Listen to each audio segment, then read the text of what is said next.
স্বপ্নভঙ্গ, বিচ্ছেদ, মৃত্যু, একের পর এক আঘাত পেয়েও ভেঙে পড়েননি আশা ভোঁসলে। 90 বছর বয়সেও ফাংশন করেছেন। সামাজিক প্রতিকূলতার বিরুদ্ধে লড়াই, নিজের সঙ্গে নিজের লড়াই। একটা ছোট্ট ভুলে কঠিন করে দিয়েছিল তাঁর গোটা জীবনকে। অতীত মানুষকে দুর্বল করে দেয়। অতীত নিয়ে যদি পড়ে থাকতেন আশাজি, তাহলে কোনো দিন মেলোডি কুইন হতে পারতেন না। মঙ্গেশকর পরিবার ছিল এক চূড়ান্ত রক্ষণশীল পরিবার। সেখানে দিদি লতাজি যতটাই শান্তশিষ্ট, আশাজি ততটাই ছটপটে। তখন মাত্র 13 বছর বয়স। রাস্তার সেলুন থেকে চুল কেটে চলে আসলেন। সে সময় এটা ভাবাই যেত না। যখন বাড়ির সকলে সাদা বা হালকা রঙের পোশাক পরতেন, তখন আশাজির উজ্জ্বল রঙের পোশাক ছাড়া মন ভরত না। পড়াশোনা, গান, কোনো কিছুতেই মন নেই।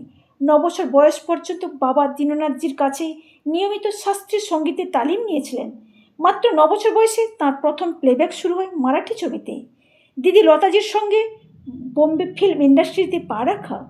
1948 সালে প্রথম হিন্দি ছবিতে প্লেব্যাক শুরু করেন। এই বছরই আরও 2টো ছবিতে কাজ করেন। একের পর এক কাজ আসতে শুরু করে তাঁর কাছে। তখনই ঘটল গণ্ডগোল। মাত্র 16 বছর বয়সে বিয়ে করে চলে গেলেন গণপত রাও ভোঁসলের সঙ্গে। বাড়ির কেউই এটা মেনে নিতে পারেননি। সেখানে গিয়ে শান্তি পেলেন না। শ্বশুরবাড়ির লোকেরা একজন গায়িকাকে পুত্রবধূ হিসেবে মেনে নিতে পারেননি। অশান্তি শুরু হয় সেখান থেকেই। একটা সময়ে আশাজি ঘর ছাড়তে বাধ্য হন। বছর 10 বাদে 2 ছেলে মেয়ে নিয়ে ফিরে আসেন দিদির কাছে। গর্ভে তখন ছোট্ট ছেলে আনন্দ। অনেক আগেই মারা গেছিলেন বাবা দীননাথজি। পুরো সংসারের দায়িত্ব ছিল একমাত্র লতাজির উপর। এই অবস্থায় 3 ছেলে মেয়ে নিয়ে আশাজি এসে হাজির। তারা ছিলেন 4 বোন 1 ভাই। সংসার চলবে কি করে? তাই রোজগারের চিন্তা চেপে বসল তার মাথায়। লেখাপড়া করেননি, গানটা জানেন। এবার কিছু করতে হবে। শুরু হলো লড়াই। ছেলে মেয়েদের দেখাশোনা, স্কুলে পাঠানো, তারপর কয়েক ঘন্টা রেওয়াজ করা, তারপর মুখে দুমুঠো গুঁজে সঙ্গীত পরিচালকদের দরজায় দরজায় ঘোরা। এইভাবে একটু একটু করে সঙ্গীত জগতের শীর্ষে পৌঁছলেন। মূলত কাশ্মীর কি কলি আশাজিকে পৌঁছে দেয় এক অনন্য উচ্চতায়। সময়টা 1956। আশাজি তখন জনপ্রিয় গায়িকা। একদিন শচীনদেব বর্মনের স্টুডিওতে গান রেকর্ডিংয়ে ব্যস্ত ছিলেন, আর বাইর থেকে মুগ্ধ হয়ে দেখছিলেন রাহুল দেব বর্মন। আশাজি বেরোতেই খাতা এগিয়ে দিয়ে একটি অটোগ্রাফ চেয়ে বসলেন রাহুল দেব। সেই থেকেই তাঁদের প্রেম শুরু। আশাজি রাহুল দেব বর্মনের চেয়ে 6 বছরের বড় ছিলেন। 1980 সালে তাঁদের বিয়ে হয়।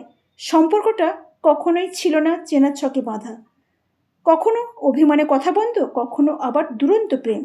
পঞ্চম মানেই হাসি মজা।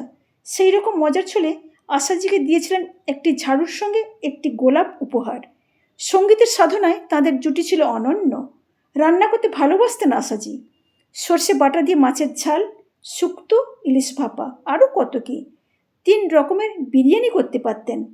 কাবাব থেকে শুরু করে বিভিন্ন মোগলাই। আশা জো নাম দিয়ে মুম্বাই, দুবাই, পশ্চিম এশিয়ার নানা দেশে রেস্তোরাঁ চেন চালু করেন। গড়িয়াহাট নিউ মার্কেট থেকে শাড়ি কিনতেন, কলেজ স্ট্রিটে যেতেন বই কিনতে, মিষ্টি খেতেন অবশ্যই কলকাতার। শীতে গুড়ের মিষ্টি খাওয়া চাই। মধ্যিখানে অনেকগুলি বছর কেটে গেল খারাপ ভালো মিলে। রাহুল দেব বর্মন মারা গেলেন 54 বছর বয়সে। আশাজির বয়স তখন 60। গান গেয়ে চলেছেন একের পর এক, কিন্তু দুঃখ তাঁর পিছু ছাড়েনি। বড় ছেলে হেমন্ত ভোঁসলে ক্যান্সারে আক্রান্ত হয়ে মারা গেলেন 2015 সালে। মেয়ে বর্ষা হঠাৎ মাথায় গুলি চালিয়ে আত্মহত্যা করলেন 2017 সালে। একের পর এক আঘাত এসেছে, দুঃখ পেয়েছেন, কিন্তু ভেঙে পড়েননি।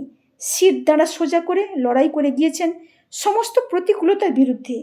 তার 92 বছর বয়সে সেই লড়াইয়ের অবসান ঘটে। তিনি এক সংগ্রামের গল্পের নায়িকা। তার মতো গায়িকা কখনোই মরেন না। তার কণ্ঠ কখনোই ম্লান হয় না।